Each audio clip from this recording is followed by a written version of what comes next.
मैं भी वही हूँ जो आप है, माँ भारत की संतान। आपकी तरह मेरे सारों में भी तपस्या का तेज भरा है।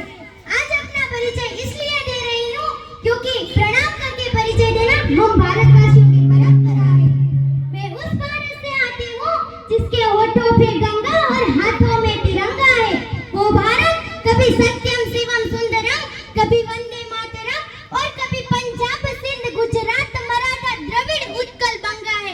मैं उस भारत से आती हूँ जो ठुकराए हुए लोगों की शरण स्थली बन जाती है और सात समंदर पार परदेशियों को भी सिस्टर्स एंड ब्रदर्स कहकर बुलाता है। मैं उस भारत से आती हूँ जिसने विश्व को हितोपदेश